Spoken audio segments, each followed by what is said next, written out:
Good morning. কাল তো সারা রাত খুব জোর বৃষ্টি হয়েছে। দেখো মাটি পুরো ভেজা, চারিদিক ভেজা। আর সকালে ঘুম থেকে উঠেই আমার প্রথম কাজ হচ্ছে বিছানাটা সুন্দর করে গুছিয়ে নেওয়া। তো তাই করছি, বিছানাটা সুন্দর করে গুছিয়ে নিয়েছি। আর আমার এই জানলাতে রয়েছে একটা ছোট্ট সুন্দর পাখির বাসা, যেখানে রোজ ছোট্ট ছোট্ট অনেক পাখি আসে আর কিচিরমিচির করে, বেশ সুন্দর লাগে।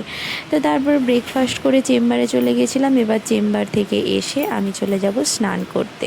তো আজকে স্নানের সাথে সাথে কিছু জামা কাপড় কাচাকুচিও ছিল, তো তাই একটু দেরি করে চেম্বারটা শেষ করেই স্নান করেছি, না হলে কিন্তু আমি সকালবেলায় স্নান করে নিই।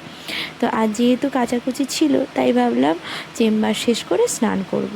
আর আগের দিনের সমস্ত জামা যেগুলো ধোয়া হয়েছিল সেগুলো নিয়ে এসে রেখেছি, এগুলোকে গুছিয়ে রাখতে হবে।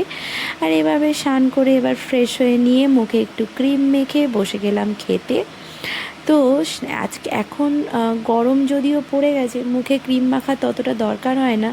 তবে এই যে 2-1 দিন বৃষ্টি হয়েছে, ওয়েদারটা আবার ঠান্ডা হয়ে গেছে, স্কিনটা কিন্তু কেমন একটা বেশ ড্রাই ড্রাই লাগছে। তো তাই ভালো মতোই ক্রিম মাখতে হচ্ছে, বেশ কিছু সময় পরে পরেই একটু একটু করে ক্রিম লাগাতে হচ্ছে।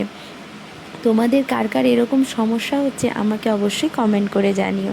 আর আজকে কিন্তু একদম সাদামাটা খাওয়ার হয়েছিল, ডাল, একটা শাক দিয়ে চচ্চড়ি, আলু উচ্ছে সিদ্ধ, ভেন্ডি ভাজা আর মাছের ভাজা।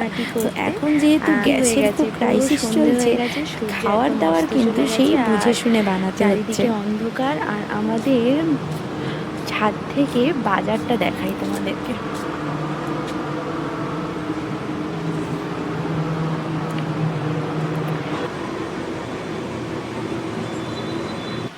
ডিনার তো হয়ে গেছে, তবে ঘুমানোর আগে দুটো কাজ করতে হবে।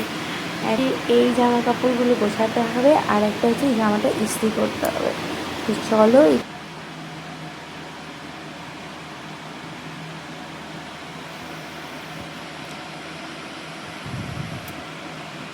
আজকের মতো গুড নাইট।